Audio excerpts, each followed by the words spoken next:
neither the dog nor the cat will be bathed tonight, which means that neither of them is getting a bath, okay?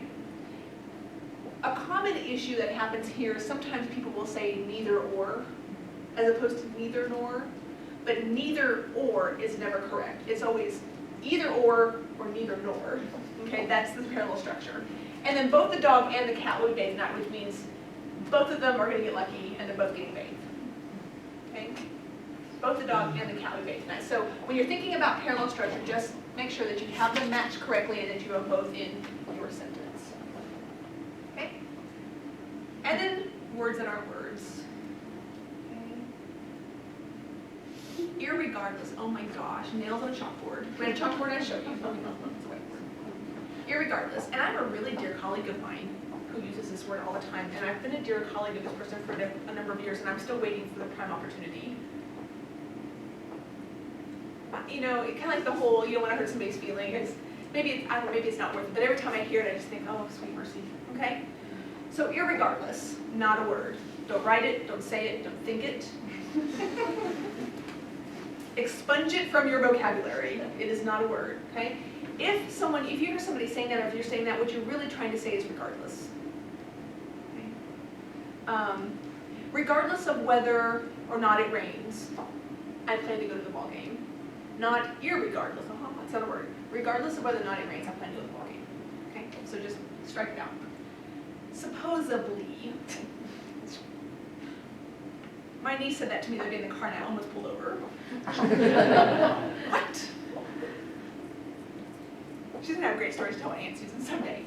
Supposedly. Okay, have you guys heard this? Yeah. Supposedly. Oh yeah. Yeah, kids. I hear it from kids a lot, and it's one of those things that I hear from, you know, teenagers, 18-year-olds, 19-year-olds who've never been corrected. You know, it just kind of becomes part of the vernacular, right? Supposedly, what they're trying to say is supposedly. Okay, that's what they're trying to say. That's what they're trying to say. Just may have to ease them into the right pronunciation. I see this a lot too. Orientated. I've been orientated to this particular job responsibility. Okay, you just need to leave out the TA. Okay, oriented. I hear people talking about wanting to unthaw. I do that.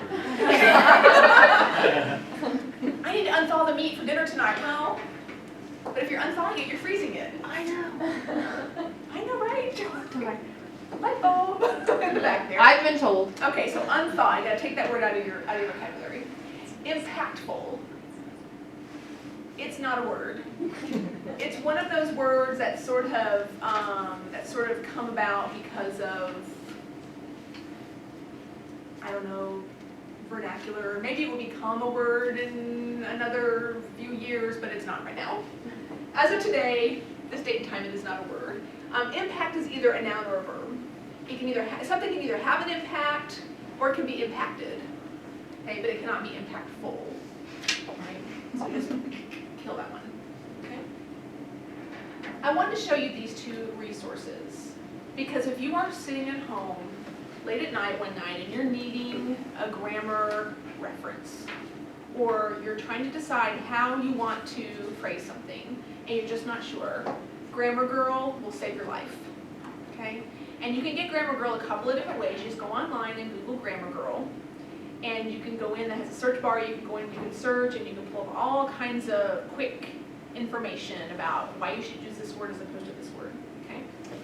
And then they have a Facebook page as well. Go in and like it, and they'll send you little grammar updates. So if that wouldn't annoy you, and you like that fun fact, and you need good conversational pieces or whatever the case may be, go on there and like that, and they'll drop a few things in your newsfeed every day.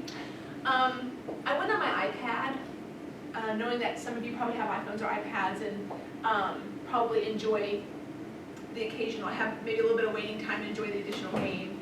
And if Angry Birds is old to you right now, you might try Grammar by Barron's.